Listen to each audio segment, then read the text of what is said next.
afternoon, everyone. We are the Group 1. Today we are going to discuss about the cell. The term cell was first coined in 1665 by a British scientist, Robert Hooke. The cell is the smallest unit of life that can live on its own and that makes up all living organisms and the tissues of the body. All organisms are made up of cells. They may be made up of a single cell or the unicellular organisms, or many cells or the multicellular organisms. Cells are complex and their components perform various functions in an organism. They are of different shapes and sizes, pretty much like bricks of the buildings. Our body is made up of cells of different shapes and sizes. Cell is very important because it provides the structures of the body. It takes also the nutrients from the food and convert it into energy and carry out specialized functions. Cells also contain the body's hereditary material. These are some examples of cells: the plant stem, the bacteria, the nerve cell, and the blood cell. And that's all about the cell. My name is Rebelline Angli. I discuss the cell theory and example of cell. Cell theory, proposed by Matthias Claydon and Theodor Schwann in 1839. First is, all living things are made up of cells, which are considered the fundamental unit of life. Even unicellular organisms are complex. Inside each cell, atoms make up molecules which make up cell organism and structure. In multicellular organisms, similar cells from tissues. Example of unicellular is a paramecium, is a single-celled organism. Multicellular organism example is monkey and cactus. Cells are the smallest working unit of all living things. The cell's smallest unit of life that can provide, multiply, grow, and respond to stimuli from the environment. All cells come from the pre-existing cells through cell division. All living cells arise from pre-existing cells through division. Prokaryotic cells produce genetically identically daughter cells through binary fission. In an eukaryotic organism, namely an animal, a new zygote is produced, fertilization of haploid egg by a haploid sperm. Next is we have the example of cell. The first we have amoeba, protist, blood cell, plant stem, bacteria, nerve cell, red. That is all the example of cell. That's all. Thank you. Hello guys, my name is Janelle Didukayag and I will be discussing the two types of cell, which is the prokaryotes and eukaryotes cell. When we say prokaryotes, sila yung isa sa nauna at primitive form na living organisms na nabuhay sa ating mundo. For example is yung Eubacteria and Archaebacteria. Eubacteria are a small organism with simple cell that can be both harmful and beneficial to living things. Archaebacteria, group of single-celled microorganisms that belong to the one of the three domain of life. Ito ay kakaiba mula sa mga Eubacteria. Sila ay nabubuhay sa mga extreme environment. Example, ito yung mga halophiles, thermophiles, and methanogen. Yung mga halophiles is sila yung mga salt-loving. Yung mga nabubuhay sila sa mga maaalat na lugar. Yung mga thermophiles naman ay yung nabubuhay sila sa mga maiinit na lugar, sa volcanic, example mga yun, tas mga acidic na lugar. Yung methanogen naman guys, ito yung mga nabubuhay sa swamp, yung mga ganun. Eukaryotes. Eu means true and karyo means the nucleus. So, yung mga organisms ng eukaryotes ay may mga nucleus, unlike sa prokaryotes na wala siyang nucleus. And yung nucleus ng eukaryotes ay naka-enclose siya within the membrane. For example, ang mga ito ay yung mga plantae, animalia, protists, and mga fungi. Different shape of bacteria. Ito yung mga broad shape, spherical shape, and spiral shape. Sa rod shape, guys, ito yung para siyang capsule-like na shape, ganun. Tapos, sa spherical shape naman, guys, or cocos. Tinatawag siyang cocos, guys, dahil katulad siya ng isang maliit na bola. Spiral shape, guys, ito yung katulad siya ng spiral o quintas na nagbibigay sa kanila ng kakaibang anyo at paggalaw. Yan lang, guys, yung topic ko sa report, and Hi guys, my name is Clara Migopa Aldusag. Plant cell and cell function. Ang plant cell ay ang pangunahing unit na may struktura at gawain sa mga halaman. Ito ay isang eukaryotic cell. Ang ibig sabihin nito ay mayroong itong maayos na nucleus at naglalaman ng material genetiko. At ito rin ang mga pangunahing bahagi at gawain ng plant cell. Number 1, cell wall. Gives shape to the cell. Number 2, cell membrane. Para siya yung guard, control the in or out to the cell. Then number 3, cytoplasm. A gel-like substance that houses organelles and circular instructions. Number 4, nucleus. It contains DNA and controls cell activities. And number 5, chloroplast, site at photosynthesis where sunlight is converted into energy. The number 6, mitochondria, generates energy ATP through cellular respirations. The number 7, vacuole, stores water, nutrients, and waste product. The number 8, endoplasmic reticulum ER, involved in protein and lipid synthesis. Then number 9, Golgi apparatus, modifies, package, and transports proteins and lipids. The number 10, ribosomes, synthesis proteins. The number 11, lysosomes, contains enzymes, cellular digestion, and waste removal. At dito po nagtatapos ang aking report. Thank you. Good day, my name is Mac-Evan Apildilia, and today I'm excited to delve into the fascinating world of cell biology with you. Let's embark on a journey to explore the intricate structure and function that makes up the building blocks of life. Firstly, let's lay the foundation by understanding the major structure present in a cell. We have the cell membrane, which acts as a gatekeeper regulating the passage of substance in and out of the cell. Inside the cell, we find the cytoplasm and its organelles, which house various cellular components essential for its function. And of course, we cannot forget the nucleus, the control center of the cell, houses the precious genetic material. Now let's zoom in further and explore the compartments within a cell. These include the plasma membrane, cytosol, mitochondria, endoplasmic reticulum, Golgi apparatus, lysosomes, peroxisomes, cytoskeleton, and the nucleus. Moving on, the major function of a cell, we see a symphony of activity aimed at maintaining cellular homeostasis, from the transport of ions and molecules to the metabolism of carbohydrates, lipids, and amino acids. Every function serves a purpose in keeping the cell alive and thriving. Energy production, protein and lipid synthesis, cellular digestion, and DNA synthesis and repair are just a few examples of the intricate dance happening within each cell. In conclusion, the complexity and organization within cells are truly awe-inspiring. By understanding the structures and function at play, we gain insight into fundamental process of life itself. Good day, once again, my name is Mac-Evan Apildilia. Let's cover the major organelles of an animal cell and their function. First, we have cell membrane. It acts as a selectively permeable barrier regulating the passage of substance into and out of the cell. It also plays a crucial role in cell communication and signaling. Second, cytoplasm and its organelles. Its function is house various organelles and cellular structure, providing a medium for cellular activities to occur. Organelles within the cytoplasm carry out specific function necessary for cell survival and function. Third, nucleus.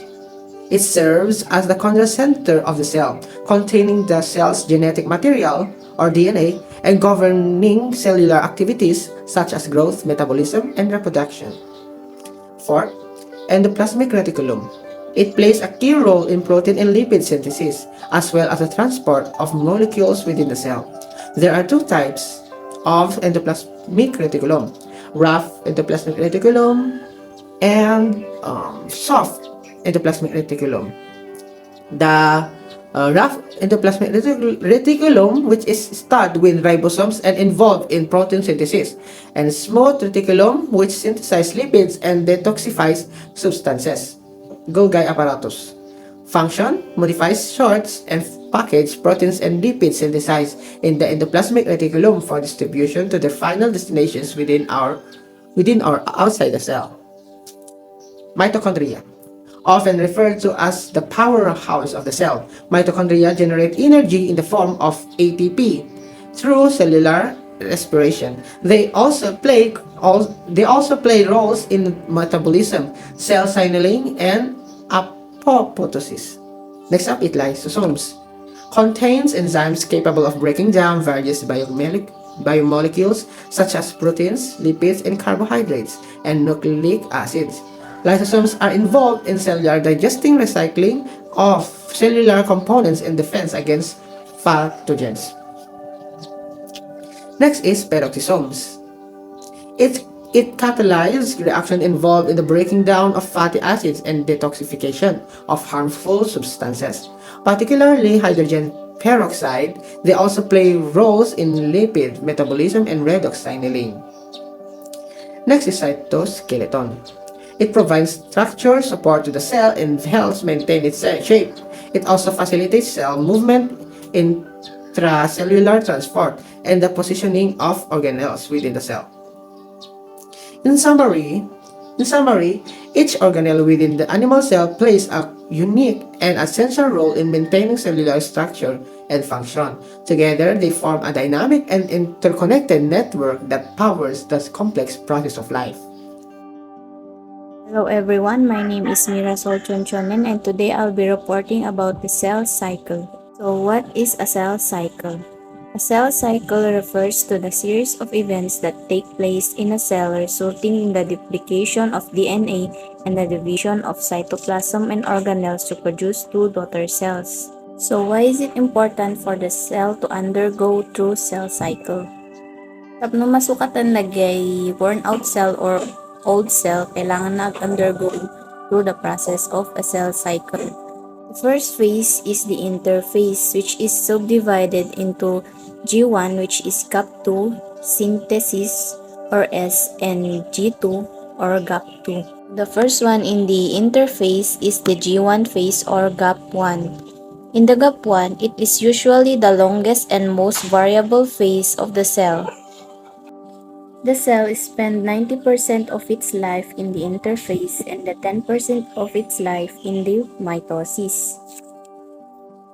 So in the G1 phase, ijengag gather iti nutrients and synthesis RNA for the chromosome replication. The DNA of the cell is doubled during the S phase and new chromatids are formed.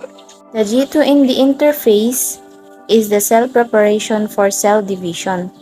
During this phase, the cell examines its replicated DNA in the preparation of cell division. The last phase is the mitosis, the separation of two daughter cells.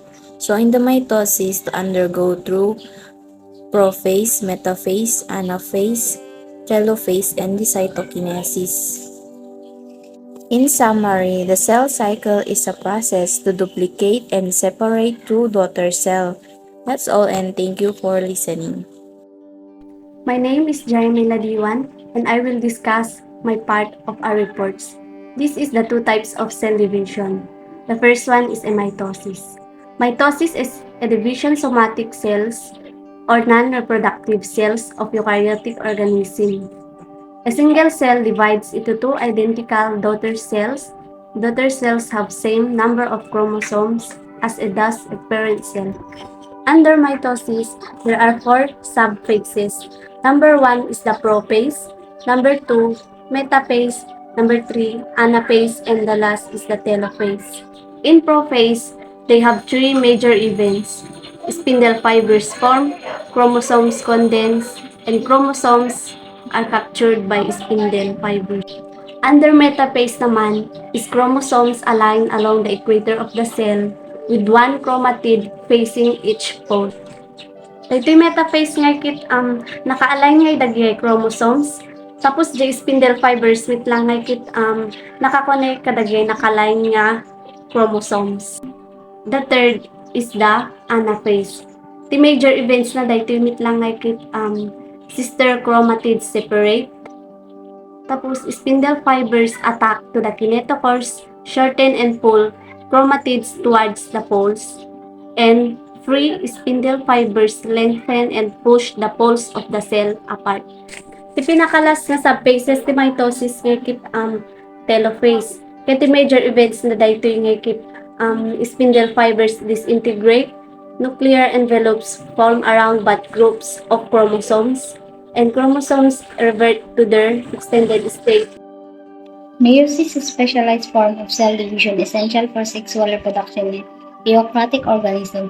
It involves two sequential division, meiosis I and meiosis II, resulting in the production of four haploid daughter cells from diploid parent cell. Unlike mitosis, meiosis includes the pairing of homologous chromosomes during a prophase I, followed by genetic recombination through crossing over.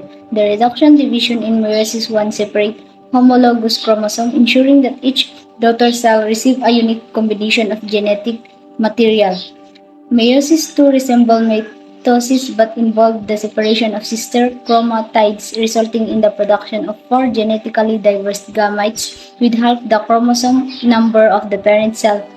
All over, meiosis generates genetic diversity among offspring, contributing to the adaptation and evolution of species. Hi, I'm Faith Ann Joy Mateo, and I'm here to report to you the stages of meiosis I and II. Meiosis is a type of cell division during single cells divides twice and producing four daughter cells. These four daughter cells contains half amount of genetic materials and are known as sex cells. We all know naman na we have a 23 chromosomes in a sex cells. It means, dito kasi sinasabi dito, produce 4 daughter cells. These 4 daughter cells contain half amount. It means, half amounts is 23 chromosomes. And we all know naman na 46 chromosomes in the body sex cells. At tinatanong dito is, half amount, or half sex cells. Or, yun. And we have four stages of meiosis I. We have a prophase I, metaphase I, anaphase I, and telophase I. In prophase I, crossing over between sister chromatids. DNA condense, form chromosomes, nuclear membranes break down. In metaphase I, independent assortments of chromosomes. Anaphase I, chromatids are pulled apart towards opposite poles of the cells. In telophase I, cells undergo cytokinesis. Nuclear membrane reforms. It means magre-reform siya ulit. Magkikreate siya ulit ng isa pa. Chromosomes do not condense. It means hindi na siya makakondense or hindi na siya mag-create ulit. And we have in meiosis II. In meiosis II, we have four stages ulit. In prophase II, metaphase II, anaphase II, telophase II, yon. In prophase II, nuclear membrane breakdowns. Dun sa meiosis I, sinasabi dun sa prophase I, crossing over between sister chromatids. Dito sa meiosis II, sinasabi, nuclear membrane breakdowns. Metaphase II, chromosomes are spindle tubules into equator. Sinasabi dito sa metaphase I, kanina na sinabi ko na independent assortment of chromosomes. Sinabi dito, chromosomes are spindle tubules into equator. Anaphase II, spindle tubules contract. Sinasabi dun sa meiosis I, anaphase I, chromosomes are pulled apart towards opposite. Sinasabi dito sa meiosis II, na anaphase II, spindle tubules contract. And telophase II, chromosomes decondense and disappear. Ang paliwanag ko dito, chromosomes decondense. So, nag-condense siya ulit. Kanina, doon sa meiosis I, sa telophase, sinasabi doon, chromosomes do not condense. Dito sa meiosis 2, chromosomes decondense and disappear. Sinasabi doon sa kanina sa telophase 1, magre-reform siya. Dito sa meiosis 2, hindi na siya magre-reform or hindi siya mag-condense. Dito, magko-condense siya ulit to create one another. And dito, hindi na siya mag-disappear. Yun lang. Bye!